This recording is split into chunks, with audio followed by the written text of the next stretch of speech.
What should you expect fantasy football-wise from the two NFC wildcard matchups of Sunday afternoon between the Eagles and Buccaneers and 49ers and Cowboys? It's time to break down those games and more with our quarterback playoff power rankings here on Matchup Wednesday, Locked On Fantasy Football. You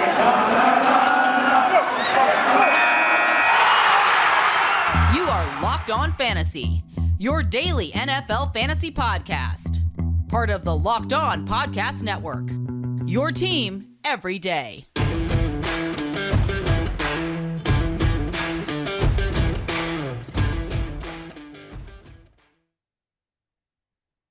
Greetings, everyone, and welcome to another edition of the Locked On Fantasy Football Podcast. As usual, I'm your host, Vinnie Iyer, and I'm not doing this.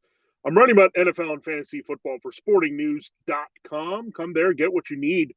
Going into the weekend, we're looking at the fantasy football implications of these games, betting preview, DraftKings, FanDuel, all aspects of this game. I also break them down in detail, picks against the spread. I also have individual betting previews for each game, seeing how they will go there back and forth. Some good, exciting matchups, and that is the case as well for Sunday afternoon. We have the early kickoff there on Fox between the Eagles and Buccaneers. It's a rematch from the regular season, and a classic matchup in the NFC, 49ers at Cowboys. That's a game at 4:40 p.m. Eastern time on CBS and Nickelodeon, as well as Amazon Prime Video. So some good games there for sure, and we want to dissect those. We love it. Playoff time of year. We want to still keep playing fantasy football, whether you're playing individual games or doing these games as a whole, or you're building a side league here to build on your regular season. We got these games covered and broken down for you in depth. So we will dive into Eagles-Bucks first, then get to 49ers-Cowboys. And our third segment, we gave you yesterday our Super Bowl 56 prediction, which was the Packers beating the Chiefs. Yeah, the chalk is there. But now we'll break down the 14 quarterbacks in order in terms of trust factor, who's just playing better, just our overall quarterback power rankings for the playoffs, and breaking that down for you here as a little extra bonus on a Matchup Wednesday. Thanks for making Locked On Fantasy Football your first listen every day. We're free and available to you on all platforms.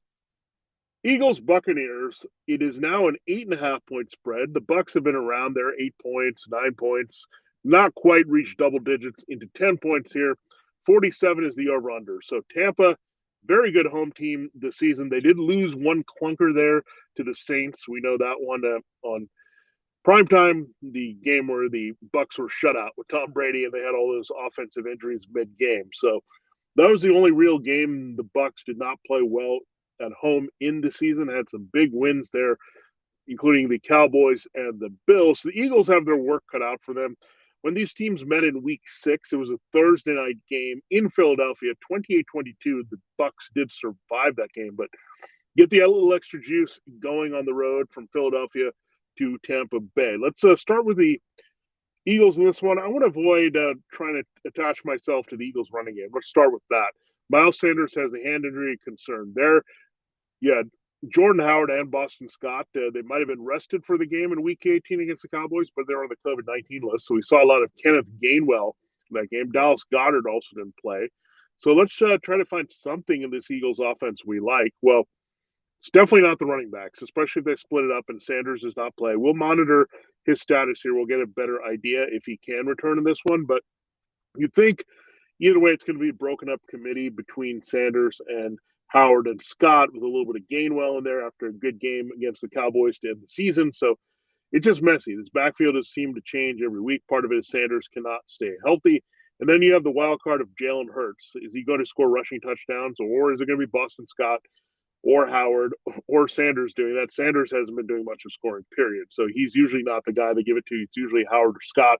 If it's not Hurts inside the 5-yard line. So yeah, really hard to navigate through anything in that Eagles backfield. The Bucks run defense is extremely tough. They didn't finish as number one, but still very stout all season long here with Ndamukong Suh and Vita Vea dominating in that front three. And they are not going to have Levante David probably for this game. He has been activated return off injured reserve, so that will help the Eagles a little bit. But you still have Devin White, Jason Pierre-Paul, and Shaq Barrett to return there to play on the outside for the Bucks here. So Kevin Minter is also a guy with experience there if he needs to fill in for David again. So not looking good here for the Eagles running game. They waited too long to run against the Bucs in the first matchup, had some success late with Sanders, but it was a little too late against the Bucs in that matchup. So I just don't see them having a lot of rushing success. They're going to have to open up the passing game here with Jalen Hurts. So Hurts, I think, can get it done. He was pretty consistent as a QB1 all year because of his running upside, and that's a wrinkle, right? The Bucs can give up yardage to rushing quarterbacks. They did that there to Josh Allen in the game at home against the Bills, so they're vulnerable there. Taysom Hill also had some success against them. So when you're looking at the Eagles, that's where we like Jalen Hurts is the appeal, getting it done on the ground. Traditional running game, avoid totally, but Jalen Hurts scrambling and making some plays like that. I also think he's going to have to put the ball up in the air with Tom Brady on the other side here. So the volume is going to be there, the negative game script, throwing it up. The Bucs can struggle at times to cover the tight end, especially with David not in there. Devin White has pretty good speed, but that's how they're going to have to go. A lot of Dallas Goedert. Devonta Smith has a tough matchup, but they've got Quez Watkins a little bit more involved. I think he's a guy you would look at in a dark throw situation over Jalen Reagor here. Watkins and Reagor, they try to interchange these guys in the slot, but really I think you'll see Devonta Smith go inside a little bit more. So if you're looking at Devonta Smith, I think he falls in that wide receiver 3 category. Just hard to predict with his usage here. But Dallas Goedert figures to be their top target. And I think the game script could also call for Gainwell to be involved because he's clearly the best receiver, especially if Sanders does not play here with Howard and Scott. So keep all that in mind here. So Gainwell might have a little bit more value in the back end here this week. Hurts is the guy I would play from the Eagles. I like Goddard as well. I'll try to avoid the wide receivers if I'm going to attach myself to a team and players in a shorter slate. If you're playing the whole Sunday contest, yeah, I would stay away from every Eagle. Jalen Hurts, however, has a good value here just because, again, he's probably going to have to throw the ball 30 times. He's always a threat to score at least one rushing touchdown here. So the numbers overall should be good for him, but not going to extend too much here with the Eagles in this game against the Bucs. Now, the Eagles defense, they've been good against bad offenses, but the Bucs are not one of those. And you might be tempted here. The Bucs don't have Chris Godwin. They don't have Antonio Brown. Cyril Grayson also got hurt in Week 18. He was the fill-in for Brown. Where they use Scotty Miller there against the Panthers. He scores on a rushing TD. So right now, the way it's lining up for the Bucs, you have Mike Evans is the clear dominant number 1. Rashad Perriman getting a few more looks outside. Miller can also do that stretching the field, and Tyler Johnson seeing some slot duty there. So a little bit of interchangeability between Johnson, Miller, and Perriman as they try to replace Godwin and Brown by committee here for the Bucs. So that said, Mike Evans could see a lot of Darius Slay, so it opens things up in the rest of the field. Where do you go? I think the must-play at tight end this week is Rob Gronkowski. They connected a lot, Brady and Gronk against the Panthers. Part of that was Gronk was trying to earn an extra $500,000 and an incentive. But on top of that, I think it was to show, look, Gronk is my boy. Antonio Brown is gone. It was fun while it lasted with AB for a little bit of time with the Patriots, a lot of time with the Bucs, including winning a Super Bowl, but Gronk is the man here. So, look, I'm not worried too much about Darius Slay. Evans is a tough draw for Slay with his size. Slay is a little bit older, and you can also keep him on the red zone. But you'd have to consider that matchup a little bit. I think someone will step up. I would say you could look at Scotty Miller a little bit more. He's a versatile guy that Brady also likes. Made a big play last week there against the Panthers. So that's where I would pivot. I mean, you can look at Perriman and Johnson, and if Grayson can return, but if it's not Evans or Gronk, I see that sleeper and Scotty Miller. They were not using him at all, but it was just because they had Brown and they had Grayson. But when they don't have those guys, Miller has some reliability. We know he made a big play in the playoffs last year against the Packers and big touchdown there. So do like him being playoff Scotty here, so to speak. So I like him as a sleeper. Evans, temper expectations a little bit because of Slay, but Gronk can actually smash this matchup as the Eagles do not cover the tight end well at all, partly because their linebackers and safeties are not that good compared to their defensive front here. Now, speaking of playoff Scotty, don't forget about playoff Lenny. He's back. He's going to be back with a hamstring injury. They also opened the window for Giovanni Bernard to return, as well as David and Fournette. So there's a lot of intrigue here. I don't think Gio Bernard is going to play, but pretty much squashes the value of Keyshawn Vaughn should he be available there. I mean, it's a guy that they don't use a lot in the passing game. Le'Veon Bell's got that role right now, filling in for Bernard. So it could really shift back to where they're going. This could also prompt the Bucs to not really force Ronald Jones into action. He's got the ankle injury. He did miss Week 18. So Fournette coming back with the hamstring, and you're looking at Jones probably missing another game with the ankle. It lines up really well for Fournette. He had 132 yards from scrimmage and 2 scores in the first matchup against the Eagles. Yeah, totally dominated. And their front has been a little bit better against the run and typically okay, but they do wilt against better teams up front. And the Bucs offensive line has been fantastic. They've kept Brady upright. They've controlled the action up front. Really one of the more underrated stories and strengths of this Bucs team, and really all across the league in terms of blocking for the Buccaneers. So Leonard Fournette, yeah, I love him to go off in this one. They're going to lean on Fournette, and remember, Fournette's a big part of their passing game, but also returns here to help Evans and Gronk. So when you look at those 3 guys, behemoths, athletic guys, hard to handle in their particular roles here. Mike Evans in the red zone, using his body and positioning, Gronk down the seam, and Fournette coming out of the backfield like a freight train. So the principles for the Bucs with Tom Brady will get it done. Tom Brady can totally light up the Eagles here. The Eagles, again, will have to dig deep to find some offensive or defensive answers on this one, and really offensive answers here. But I do like the Bucs. I have the final score being 27-17 Tampa Bay in this matchup, in covering that spread a little bit, barely by 1.5, but that counts, and that's why those numbers are so razor thin here to look at. We'll break down the 49ers-Cowboys, the marquee game of Wild Card Weekend, after our break here. It's the new year, so that means New Year's resolutions. If yours is about getting fit or eating healthier, make sure you include Built Bar into your plan. Built Bar is a protein bar that tastes like a candy bar, maybe even better than a candy bar. I think it does. Built Bar makes it easier to stick to your resolution because it tastes so good you want to eat it. Unlike other protein bars, which can be chalky or waxy or taste like chemical spills, you want to eat healthy, but it just gets so boring. By February, you might be thinking, this is just not worth it. Where's all the chocolate? Well, you don't have to worry about that with Built Bar, because every Built Bar you get covered in 100% real chocolate. Most of the Built Bars that you get are going to have only 130 calories, only 4 grams sugar, only 4 grams net carbs, but get this, 17 grams of protein. And you don't get that from a candy bar. You also get 240 calories, 30 grams of sugar, and dozens of net carbs. So Built Bar is way healthier than candy bar, and they taste better too. So go to all your secret candy bar stashes, wherever they might be, at home, in the pantry, office, in the car, wherever. Throw out all the sugary and calorie-filled treats. Replace them with Built Bars. So when you're craving a snack or treat, you can reach for something that's healthy and tastes incredible. And if you don't have time to work out, it's a good thing to eat as well. You got to watch what you're eating as well as being on the go. Got to enjoy a delicious Built Bar, so you can count that as a workout. And there's so many flavors to choose from there at Built Bar: coconut, almond, peanut butter brownie, raspberry, cookies and cream, salted caramel, and mint brownie, just to name a few. In fact, Built is always coming out with new limited time flavors. Check out Built.com often to see what's new. Go to Built.com and use the promo code LOCK15, get 15% off your order. Use the promo code LOCK15 to make sure you get those 15% off at Locked On. Just take care of it here at Lock15 at 15% at Built.com. All right, we will continue the show here in a moment, but thanks again for making Locked On Fantasy Football your first listen every day. We're free and available to you on all platforms.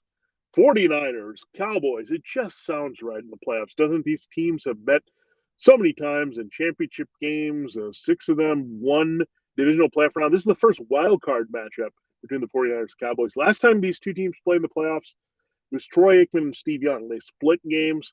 You had Aikman and the 49ers and the Cowboys win the first matchup and add to their dynasty there. And the 49ers won the second matchup, Steve Young, and they went on to beat the Chargers in the Super Bowl. So good, rich history between these teams. You can go back to Joe Montana and Dwight Clark and the catch.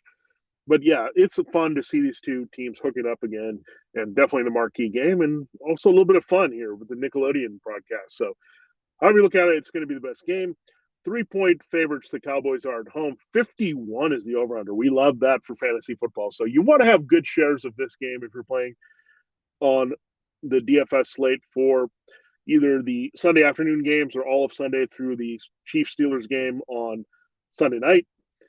And really overall, if you're playing, this is just a game that could see a lot of scoring here and a lot of big-name guys coming through. So let's start with the 49ers. Deebo Samuel, the Cowboys do have Trayvon Diggs, but they give up a lot of big plays also downfield. And Samuel's not a traditional wide receiver. He's not going to line up and run outside and all that. They're going to move him around. They're going to get him involved in the running game. He's had a massive season. I think that continues here for Deebo Samuel. I also love Brandon Ayuk. Ever since he was doghoused early in the season, they motivated him. He's come on strong, and he's been a very good complementary receiver. And they've used him well to get open. Last week, they used a lot of Jawan Jennings against that Rams secondary because the matchups lined up with him away from Jalen Ramsey. But here the Cowboys have Trayvon Diggs again, who's a gambler, not the best consistent cover man here. So there's a lot of holes to exploit. So I expect Ayuk and Samuel to stay hot. George Kittle needs to get going here. I mean, it's been pretty quiet for him of late. And then last week, a lot of Ramsey was on Kittle, so that did not help him get open. That's why they went to the open guys and got Jennings involved as the third target behind Samuel and Ayuk. I don't think Jennings is going to repeat that. I think Kittle rebounds big time in this game. So start your principles here and feel really good about them. I'd say Kittle has a bigger game than Ayuk this week. Ayuk is still usable, but Samuel, he's going to get it done running and receiving here. We know that he had a passing touchdown last weekend as well. So he's just been awesome. Deebo's going to be a top asset in fantasy football next year, maybe even as high as a second-round pick. That's how good Deebo was, maybe even a back-end first-rounder. Deebo bringing it, Ayuk bringing it. He's more of that wide receiver three category this week. Kittle bumps up to being the usual tight end one is. You got Samuel as a wide receiver one in terms of the production for sure.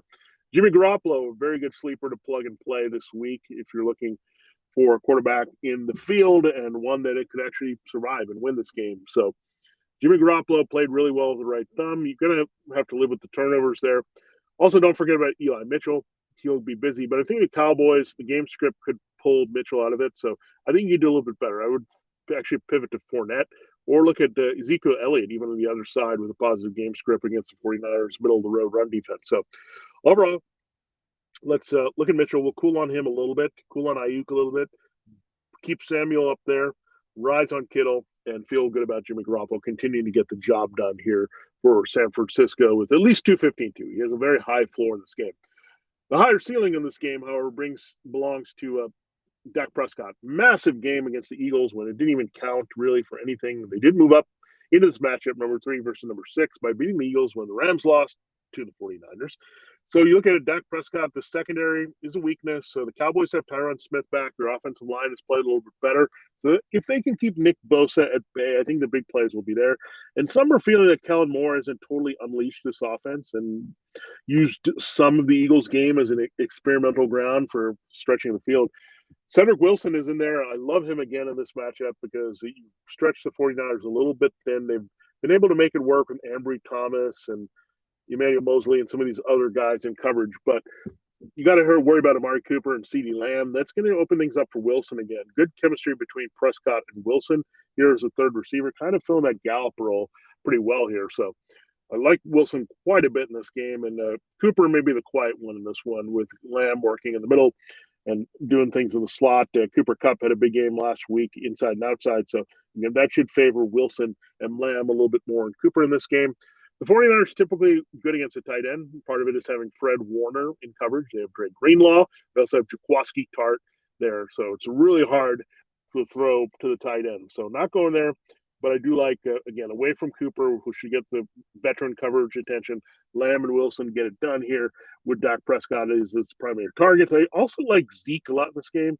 They're going to use him in the passing game a little bit. The 49ers can be vulnerable against the run. We saw that. Sonny Michel had some nice gains against them. So I think the Cowboys maybe a little bit more balanced, versatile, get the positive game script there. They also might be judicious in using Tony Pollard, who missed last week with a foot injury. They're careful with Pollard's workload. He did work in Corey Clement a little bit behind Elliott last week. So keep that in mind. So you can't really go to Pollard in this one, but I think Elliott is going to be a lot more productive than you think in this one in the way this matchup will go here for the Cowboys. So I do actually like the Cowboys to win this game. I have them winning 31-24 by a touchdown here. So I think the game will go over the 51 points. The Cowboys, the 3-point spread, you pretty much have to go in one direction here. So they're basically saying this would be a pick'em game in a neutral site, but I do like the Cowboys in this one and that number to be higher. So I do like the number to go under in the Eagles-Bucks. I do like to go over in this particular game. and for the Bucs and Cowboys to both take care of business and their numbers here in the wild card playoffs. And don't forget, we will break down the Steelers-Chiefs game on Sunday night, as well as the Cardinals-Rams game on Monday night. Two more rematches that we can look at, and we'll do that on our Matchup Thursday show. So we're back on track with Matchup Tuesday, Matchup Wednesday, Matchup Thursday, and we will get to that. I will close the show here in our final segment, ranking the quarterbacks. We'll do a countdown, 14-1, who's the quarterback I trust least, who's playing the worst here going in the playoffs, to all the way number one, the guy we trust the most there. Hey, fantasy football fans, this is Vinnie Iyer with an incredible app everyone who buys gas needs to know about it. It's called Get Upside. My listeners are making up to 25 cents for every gallon of gas every time they fill up. Just download the free Get Upside app in the App Store or Google Play right now. Use the promo code Touchdown and get a bonus 25 cents per gallon on your first fill up. That's up to 50 cents cash back. Don't pay full price to the pump anymore. Get cash back using Get Upside. Just download the app for free and use the promo code Touchdown. Then you get up to 50 cents per gallon cash back in your first tank. Some people drive a lot are making as much as $200 to $300 a month in cash back, and there's no catch. The cash back gets added right to your account. You can cash out anytime to your bank account, PayPal, or any gift card for Amazon and other brands. Just download the free Get Upside app and use the promo code Touchdown to get up to 50 cents per gallon cash back in your first tank. That's the promo code Touchdown there at Get Upside. BetOnline also would like to wish you a happy new year, a new betting year, that is, as we continue our march to the playoffs and beyond. BetOnline remains the number one spot for the best sports wagering action for 2022. New year and the new updated desktop and mobile device website to sign up today and receive your 50% welcome bonus on your first deposit. Just use the promo code LOCKEDON to get started. From football, basketball, hockey, boxing, and UFC, right down to your favorite Vegas casino games. Don't wait to take advantage of all the amazing offers available for the 2022 new year. BetOnline is the fastest and easiest way to wager on all your favorite sports. BetOnline, it's where the game starts. All right, now for something a little bit different. We're going to close the show looking at our quarterback rankings here, power rankings. I did a few during the regular season. We'll revisit them in the off season, but this is what I have here going backwards. These are the quarterbacks I believe in least to most in the playoffs. So let's do it. Number 14, Ben Roethlisberger. It's been a great run for Big Ben. 2 Super Bowl wins, a lot of good fantasy memories along the way. We know he wasn't that great, however, fantasy this year. It's over. Patrick Mahomes, that Chiefs defense on the other side. Roethlisberger, the arm, just can't trust, even with the Deontay Johnson, Chase Claypool. And we've talked about it, that this is a great job for whoever replaces Ben Roethlisberger, whether it's a rookie or a veteran of high note, here to come in and really turn things around. So I suspect whoever's a Steelers starting quarterback will be much higher overall in the quarterback rankings throughout the league. Mac Jones comes in 13. Yeah, he's had a very good year. Very nice rookie season for the Patriots, but he's a rookie. Rookies do not fare well in the playoffs. And Jones has been pretty good, but tough matchup right away against the Bills here to start things off. Very good to even get in the playoffs with his team. Definitely had much better results than Trevor Lawrence or Zach Wilson or Justin Fields. Trey Lance is in the playoffs, but as the backup, and we didn't really see Davis Mills do enough for Houston there. So Mac Jones in a very good spot here, but again, still the number 13th quarterback in the playoffs. Number 12 is Jalen Hurts. We still need to see more in the passing game out of Hurts. He's a very good runner, and he's special and can do some damage that way. But again, a lot of passing needs to be worked on there for Jalen Hurts to trust him. There, Derek Carr. He's a tough nut to crack here because he can be very efficient. He can also make a lot of mistakes here. So he's up and down a little bit in bigger games and low-scoring games, high-scoring games. It doesn't matter. Derek Carr comes in at number 11. Again, I don't completely think he has a shot here with the quarterback on the other side on Saturday. Now, let's look at the number 10 guy. It's Ryan Tannehill. Now, Tannehill pretty low probably on this list here. If you look at his body of work in Tennessee, it's been pretty good. He did have a nice finish to the season, Week 18 in Houston, but Tannehill, this jury's still out. That's why there's a lot of question mark about them as the number 1 seed. When you look at the quarterbacks on the other 3 AFC division champions in the playoffs, so much more strength going in that direction, and you'll hear about them in a little bit. Now, number 9 is Jimmy Garoppolo. He's a very good system quarterback, but the 49ers do have a superior system. It's going to help out the quarterback. He's pretty solid here, but again, is he spectacular? No, and really, the rest of these guys all can be pretty spectacular. So there's a little bit of line of demarcation there. Guys that are solid, can work the system, have some experience, varying degrees, rookies and veterans. really Jones and Hurts are the youngsters here. These other guys are pretty good, but they're short of being really special. Kyler Murray is kind of in between that here. He has some moments. We know that the last 2 years. He's a runner that should run a little bit more in these playoffs, but he's been up and down passing. His quarterback situation isn't great with DeAndre Hopkins right now at a receiver by committee. Kyler has to show me something, but he comes in number 8. It's a prove-it game for sure between the Cardinals and Rams that will break down tomorrow. Murray and Stafford back-to-back here. Number 8 is Murray. Number 7 is Stafford. I like the idea of Stafford, but do I feel in the NFC crowded field that he really makes them that much better than Jared Goff when you know that Aaron Rodgers and Tom Brady are in the mix and now Dak Prescott's back in the playoffs? No, I don't really feel that at all. So Stafford's still the 4th quarterback in the NFC on the board, but you got to keep him that way until he can win his first career playoff game and play well in it as well. Prescott comes in at number 6, by the way. So I think there's a big jump from Stafford to Prescott. I mean, these guys that are in the top half dozen are really special. Prescott has had an up and down year, but keep in mind, he had the ankle injury that wiped out most of his year last year, went into the season with a shoulder injury. So I think he's now fully 100%. I think we saw that in week 18. So Prescott could be number 1 by the time this is over. That's how special he could be. It all depends on what the Cowboys do here against Jimmy Garoppolo and the 49ers, and can they get past Tom Brady and the Bucs potentially in the next round? We'll see. But Prescott has a big opportunity here for the first time really since his rookie season, where I feel like Prescott has a shot at the Super Bowl. Number 5 is Josh Allen. Yeah, so this adds some intrigue here to who's in the top 4. But Josh Allen has played well. It's been a bit up and down for him. He's taken over as a runner when needed. Very good elite passer as well. But I think there's one player that isn't Patrick Mahomes that's been better at quarterback this season.